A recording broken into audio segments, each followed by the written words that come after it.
कल 23 जनवरी को बसंत पंचमी का पर्व आ रहा है। बसंत पंचमी का ये पर्व ज्ञान के साथ, बुद्धि के साथ, कला के साथ जुड़ा हुआ है। बसंत पंचमी की आराधना ज्ञान के लिए की जाती है और हर व्यक्ति ज्ञान के माध्यम से ही अपने आप को सुखी महसूस करता है। बसंत पंचमी पर्व खुद कहता है कि जिस प्रकार शीत का बोझ हटने से बसंत आ जाता है प्रकृति में और प्रकृति खिल जाती है, ऐसे ही जब आत्मा में ज्ञानावर्णीय कर्म का बोझ हट जाता है तो आत्मा में भी बसंत आ जाता है। और जब आत्मा में बसंत आता है तब सब प्रकार के दुख समाप्त हो जाते हैं और जीवन सुखों से और सफलता से भर जाया करता है। ज्ञान ही है जिसके माध्यम से जीवन में सुख आता है, संपत्ति आती है, तरक्की होती है और भौतिक सुखों के साथ साथ आध्यात्मिक महालाभ मोक्ष जैसा प्राप्त होता है। वो ज्ञान ही है। ज्ञान ही है जिसके बल पर बड़े बड़े वैज्ञानिक हुए हैं, बड़े बड़े खोजकर्ता हुए हैं, बड़े बड़े ज्ञानी हुए हैं। वो ज्ञान ही है जिसके बल पर सब कर्मों का क्षय करने वाले केवल ज्ञानी, अवधि ज्ञानी ये हुए हैं। ये ज्ञान की ही महिमा है। ज्ञान ने ही आध्यात्मिक दृष्टि में उनको केवल ज्ञानी बना करके मोक्ष के मार्ग पर ले जा करके जन्म मरण से मुक्त किया। और ज्ञान ही है उन लोगों का जिन्होंने संसार को भौतिक दिशाएं दी। और आज संसार में ये बल्लभ का आविष्कार है, इंटरनेट का आविष्कार है और पता नहीं कितने प्रकार की सुख सुविधाएं को दी गई हैं, कितने प्रकार की एजुकेशन दी गई है, पढ़ाई दी गई है, कितने बड़े बड़े बुद्धिमान हुए हैं, कितने बड़े बड़े व्यापारी हो रहे हैं। ये सब उनकी बुद्धि का ही कमाल है, उनके ज्ञान का ही कमाल है। हम देखते हैं कि कुछ लोग जो है वो बहुत ज्यादा बुद्धिमान होते हैं और कुछ लोगों की साधारण बुद्धि होती है, कुछ लोग मंद बुद्धि होते हैं। इनके पीछे जो कारण रहा हुआ है वो कारण ज्ञानावर्णीय कर्म ही हुआ करता है। उस ज्ञानावर्णीय कर्म की वजह से ही ये जो आपस में तारतम्यता है वह बनी रहती है। तो ज्ञानावर्णीय कर्म का क्षय यही सच्ची साधना है कि हम ज्ञानावर्णीय कर्म को किस प्रकार तोड़े, कैसे तोड़े। जीवन में सबसे ज्यादा महत्वपूर्ण अगर कोई चीज है तो वो ज्ञान है और इस ज्ञान के कारण से ही जीवन में सुख समृद्धि की प्राप्ति होती है। सबसे महत्वपूर्ण ज्ञान है। स्वास्थ्य चला गया तो फिर सुधर जाएगा, धन चला गया तो वापस आ जाएगा, लेकिन अगर आपका ज्ञान चला गया, आपकी बुद्धि विकृत होगी है, आपकी बुद्धि समाप्त होगी तो वो व्यक्ति अपने जीवन का महाशत्रु बन जाता है। ज्ञान की इतनी महिमा है, इतनी आवश्यकता है व्यक्ति को जीवन में ज्ञान की। जिसके पास ज्ञान है वो विपरीत मार्गों में भी, विपरीत परिस्थितियों में भी अनुकूल मार्ग बना लेता है और प्रसन्न रहता है। जिसके पास ज्ञान नहीं है वो सुख सुविधा में बैठ करके भी विपत्तियों को खरीद लेता है और भटक जाया करता है। इसलिए जैन दर्शन यही कहता है कि ज्ञान से ही सुख का कारण है और अज्ञान ही दुख का कारण है। जितने दुख हैं वो अज्ञान से उपजते हैं। आपके जीवन में जितनी प्रसन्नता है उसका कारण कोई बाहरी वस्तु नहीं है और ये प्रसन्नता कोई बाह्य वस्तु खुद भी नहीं है। ये प्रसन्नता आपकी जो है सम्यक ज्ञान की उपज है। जितना आपके पास सम्यक ज्ञान होगा उतनी आपके पास प्रसन्नता होगी, उतना आपके पास आनंद होगा। जितना आपके पास अज्ञान होगा उतना आपके पास दुख जमा होता चला जाएगा। उस समय तो आपको अनुकूल परिस्थितियों में भी दुख रहेगा और जब ज्ञान होगा तो प्रतिकूल परिस्थितियों में भी आप मार्ग बना लेंगे, आप सुखी हो जाएंगे। प्रतिकूल परिस्थितियां भी आपको प्रभावित नहीं कर पाएगी, आपकी प्रसन्नता बरकरार बनी रहेगी। ये ज्ञान की महिमा है। और ये बसंत पंचमी पर सब लोग ज्ञान की ही साधना करते हैं, ज्ञान की आराधना करते हैं। ये ज्ञानावर्णीय कर्म आखिर है क्या? ये ज्ञानावर्णीय कर्म जो है यह एक आवरण है जो आत्मा के भीतर पड़ा हुआ ज्ञान है, ज्ञान गुण है आत्मा का, उसको आवृत कर देता है। जिस प्रकार सूरज के ऊपर बादल आ जाते हैं सूरज स्वयं प्रकाशमान है, लेकिन जब बादल आ जाता है तो उसका प्रकाश सामने नहीं आ पाता। इसका मतलब ये नहीं है कि सूरज ने प्रकाश देना बंद कर दिया। सूरज में प्रकाश है लेकिन बादलों ने उसको ढक लिया। ऐसे ही है, हमारी आत्मा में अनंत ज्ञान है, अनंत, और उसको ज्ञानावरणीय कर्म जो है उसका पर्दा आकर के उसको ढक लेता है। इसका मतलब ये नहीं है कि आत्मा ज्ञान देना बंद कर देती है। आत्मा में ज्ञान अनंत पड़ा हुआ है, लेकिन कर्मों का आवरण आने से वो ज्ञान ढक गया है। उसको ज्ञानावरणीय कर्म कहा जाता है। ये ज्ञानावरणीय कर्म जिसका जितना उदय में है वो व्यक्ति उतना ही कम बुद्धि वाला, फोकस कम कर पाता है, उतना ही उसको प्रॉब्लम बनी रहती है। आप देखते हैं कितने लोग हैं वो कहते हैं कि महाराज जी हमारी एकाग्रता नहीं बनती है। कितने लोग हैं वो आकर के कहते हैं कि जो याद करते हैं वो भूल जाते हैं। कितने लोग हैं जो कहते हैं कि हमारे पास कोई स्किल नहीं है, हम कोशिश करते हैं कोई स्किल आ जाए, लेकिन हमारे बच्चे को कोई स्किल नहीं आ रहा, कोई सीखने को नहीं आ रहा, जो भी पढ़ता है वो भूल जाता है। और इतनी मेहनत के बावजूद भी उसके अच्छे मार्क्स नहीं आ पाते, उसको वो याद नहीं रह पाता है। तो ये सब जो है उसका कारण क्या है? इन सबका जो कारण है, इसके पीछे ज्ञानावरणीय कर्म का उदय छिपा हुआ है। उस बच्चे का ज्ञानावरणीय कर्म का उदय आ चुका है। एक क्लास में 2 बच्चे पढ़ते हैं, दोनों जुड़वा भाई है, एक ही माँ बाप की संतान है, एक ही क्लास में पढ़ते हैं, एक ही किताब है, एक ही टीचर है, एक ही समय है। लेकिन एक बच्चे को तो बहुत अच्छे से याद हो जाता है, बस 5-10 मिनट में याद हो जाता है, लेकिन दूसरा बच्चा बार बार याद करता है, भूलता है, बार बार याद करता है, भूलता है, बार बार याद करता है, भूलता है। अब देखिए, दोनों सेम एज के हैं, दोनों की क्लास एक है, दोनों की किताब एक है, दोनों का पढ़ाई का समय एक है, दोनों का टीचर एक है, दोनों के माँ बाप एक है, दोनों के जीन्स एक है। उसके बावजूद भी एक बच्चा इंटेलिजेंट है और दूसरा बच्चे से याद नहीं हो रहा। इसका कारण ज्ञानावरणीय कर्म की तीव्रता मंदता है। जिस आत्मा ने, जिस बच्चे का ज्ञानावरणीय कर्म हल्का हो चुका है, उसकी बुद्धि तीव्र है, उसके पास स्किल है, लेकिन जिसका ज्ञानावरणीय कर्म प्रगाढ़ पड़ा है उसकी बुद्धि मंद है, उसको स्किल नहीं आता है और उसको याद किया हुआ भूल जाता है, विस्मृत हो जाता है। ये सब ज्ञानावरणीय कर्म के उदय के कारण से हुआ करता है। और कई बार आपने देखा होगा, होता क्या है कि एकदम बच्चा स्कूल में गया, उसको प्रॉपर याद था, लेकिन जैसे ही वहां गया तो भूल गया, लेकिन जैसे क्लास से बाहर आया, पेपर समाप्त हुआ तो वापस याद आ गया। अब ये क्या हुआ? ज्ञान चला गया था कहीं? ज्ञान तो आपकी आत्मा में पड़ा है, ज्ञान कहीं नहीं गया था। आप भी ऐसा करते कई बार कि आपको बात अचानक याद है, फिर थोड़ी देर के बाद आपको भूल गए, और जैसे कमरे में आए बात भूल गए, बाहर गए तो फिर याद आ गई और आप वापस लौटे। क्या हुआ था? आपका ज्ञान चला गया था, आपका ज्ञान तो वहीं पड़ा था, सिर्फ ज्ञानावरणीय कर्म का उसके ऊपर आवरण आ गया थोड़े समय के लिए। जितने समय के लिए आया उतने समय के लिए आप उस बात को भूल गए, विस्मृत हो गए और आप परेशान होने लगे कि मुझे याद नहीं आ रहा और सिर को जलाने लगे। तो ये ज्ञानावरणीय कर्म का आवरण होता है। ज्ञानावरणीय कर्म जब तक है तब तक ना आपके पास विद्या आती है ना फोक्स होता है।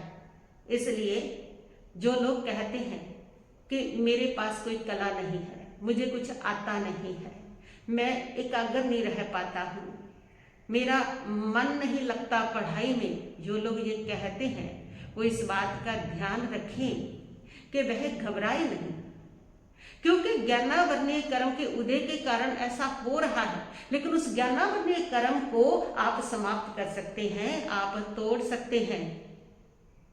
उस ज्ञानावरणीय कर्म को तोड़ने की साधनाएं होती हैं।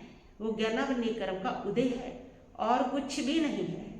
वो कोई आपकी कमजोरी नहीं है, वो कोई आपकी अयोग्यता नहीं है। अगर आपको स्किल नहीं आ रहा, वो ये नहीं है कि आप अयोग्य हो। अगर आपको याद नहीं हो रहा, ये नहीं है कि आप कोई कमजोर हो। ना आप कमजोर हो, ना आप अयोग्य हो, बस सिर्फ और सिर्फ आपके ज्ञानावरणीय कर्म का उदय आया है, उस वजह से ये सब हो रहा है।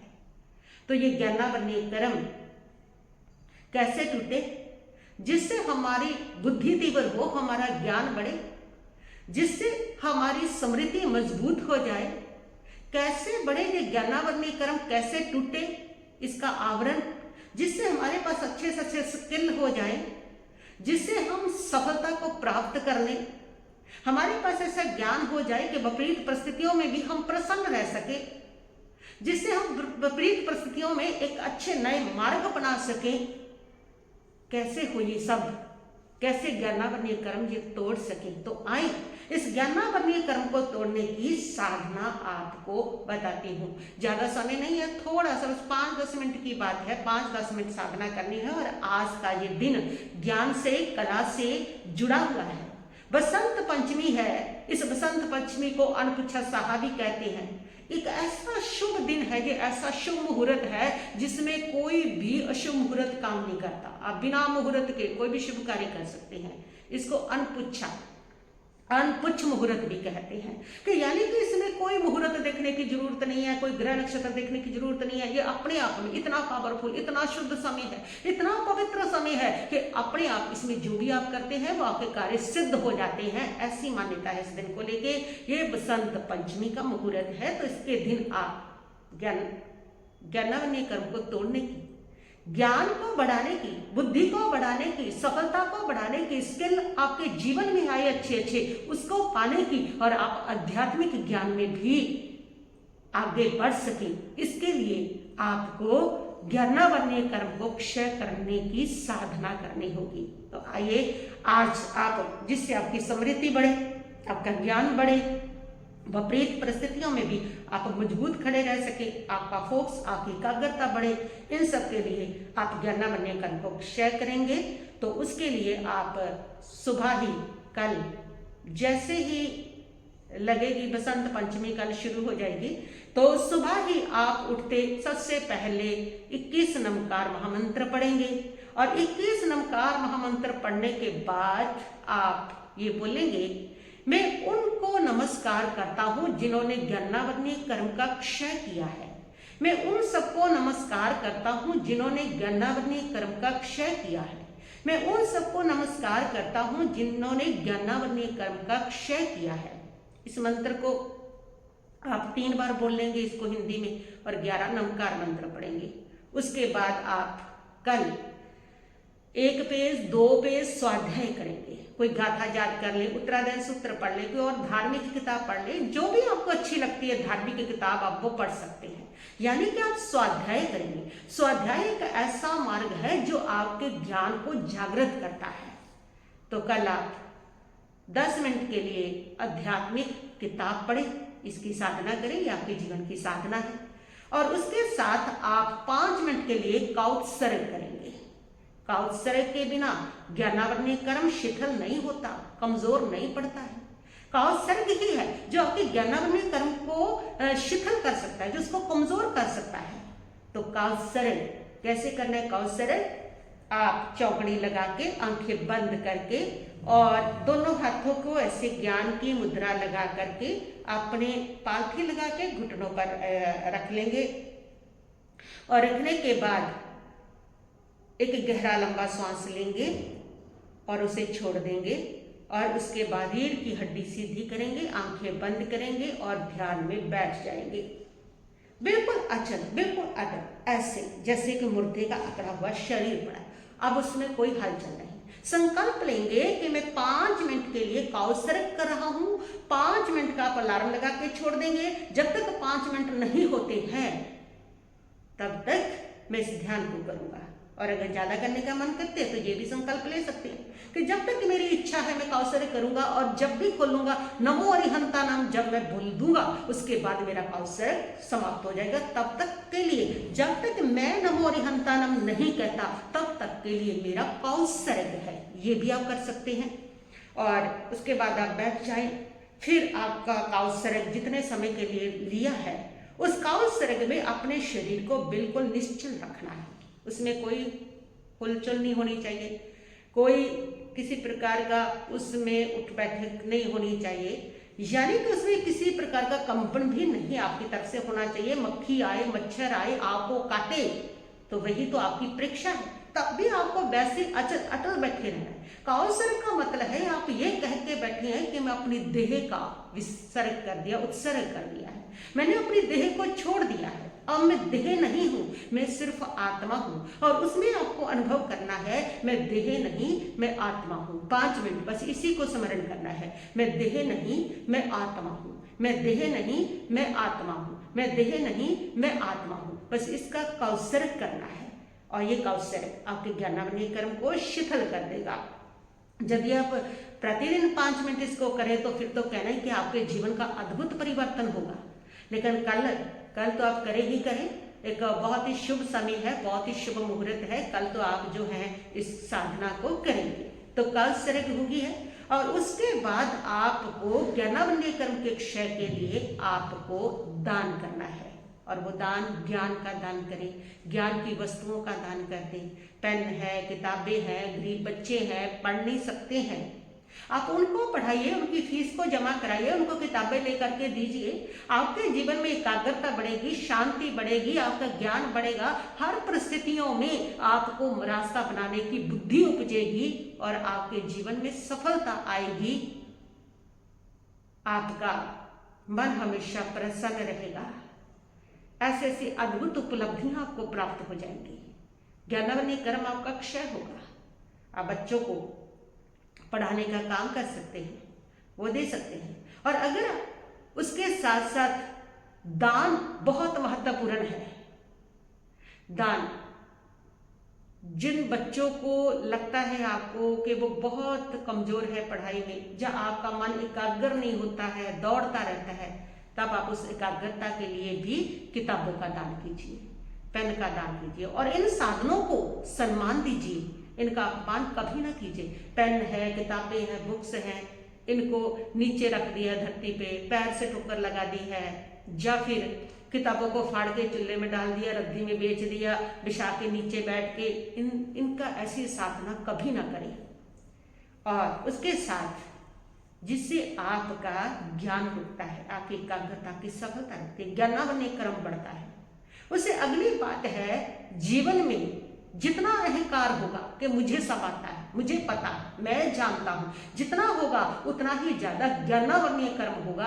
और वो ज्ञानावरणीय कर्म आपके जीवन की सफलता को भी रोकेगा, आपकी एकाग्रता को भी रोकेगा, आपके मन की अशांति को भी बढ़ाएगा। वो ज्ञानावरणीय कर्म आपको कुछ भी हासिल नहीं करने देगा। तो आपको विनम्रता धारण करनी है, लघुता धारण करें, विनम्रता धारण करें, और उस विनम्रता से ही आपका ज्ञानावरणीय कर्म क्षय होता है।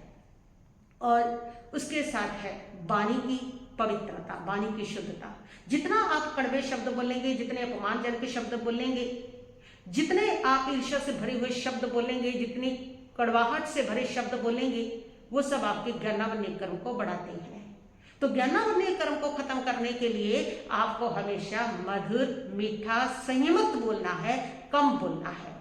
और जितना भी बोलो, जब भी बोलो, मीठा बोलो और प्रिय बोलो, हितकारी शब्द बोलो। इससे आपके ज्ञानावरणीय कर्म का क्षय होता है, आपकी बुद्धि की तीव्रता बढ़ती है, आपके अंदर स्किल आता है, आपका आध्यात्मिक मार्ग प्रशस्त होता है, बहुत सुंदर सुंदर आपके जीवन में परिवर्तन होते हैं। तो ये ऐसी साधना है जो मैंने आपको बताई है। और इसके साथ लास्ट में एक मैं आपको बता दूं, और वो ये कि अगर आपका बच्चा पढ़ाई में कमजोर है और उसको याद नहीं हो रहा है, याद करता है तो भूल जाता है, जब उसका मन एकाग्र नहीं हो रहा है, वो बहुत ज्यादा चंचल है, तो आप उस बच्चे से कल किताबें दान कराएं और पेन दान करवाएं, जितने भी करवा सकते हैं। उसके साथ साथ कानूनी नहीं, कोशिश करें महीने में 1 बार 2 बार, जब भी समय मिले, उस बच्चे से जितना आप ज्ञान के साधन दान करवाएंगे, जितने ज्ञान के साधन दान करवाएंगे, और उससे कहे नमो नानस नमो नानस नमो नानस, इसका जप करके, इसके 108 बार पढ़ करके नमो नानस, मैं ज्ञान को नमस्कार करता हूँ, मैं ज्ञान को नमस्कार करता हूँ, इस प्रकार इसका स्मरण करते हुए वो ज्ञान के साधनों का, किताबों का, पेन का दान करें, गरीब बच्चों को दे, जितना दे सकता है।